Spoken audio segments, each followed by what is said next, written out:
태슈와 공포라디오. 꺼림칙한 학교. 저는 아이를 낳기 전까지 영감이라 불릴 정도의 것은 아니지만 뭔가 불길한 예감이라든가 하얀 아지랑이 같은 것이 보이거나 하는 등 뭔가 그것에 가까운 것이 느껴지는 체질이었습니다.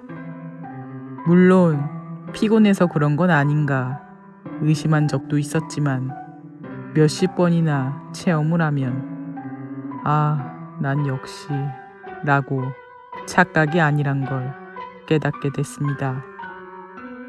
그 중에서도 강하게 인상에 남은 걸 써보려 하는데 그다지 무서운 것이 아니니 양해 부탁드립니다. 그건 고등학교 2학년 겨울 때였습니다.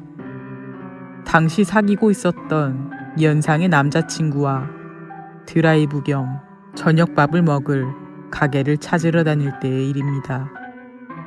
조수석 쪽 창문에서 밖을 보고 있었을 때 어느 학교가 보였습니다. 그때 왠지 꺼림칙한 느낌이 들어서 남자친구에게 물어보니 고등학교인 것 같았습니다. 밤의 학교라는 것 자체가 무섭기도 하지만 그때의 느낌은 그쪽의 느낌이 들었습니다.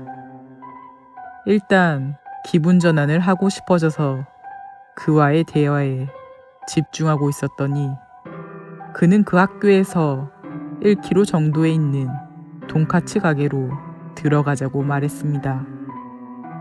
한 차례 설명하고 꺼림칙한 것도 말했지만 영감 같은 게 없는 그로서는 배를 채우는 것밖에 생각하지 않는 것 같아서 할 수 없이 가게에 들어갔습니다.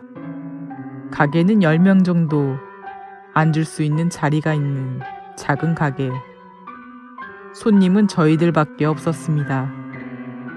가게 내에는 텔레비전의 소리가 흘러나올 뿐이고 정말 조용했습니다.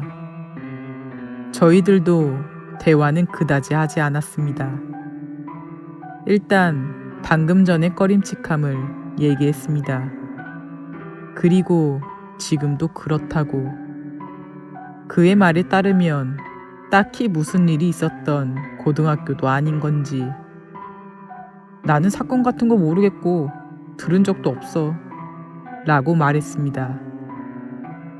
밥이 나와서 얘기를 멈추고 먹기 시작했을 때 우선 저희들 위에 형광등이 꺼졌습니다.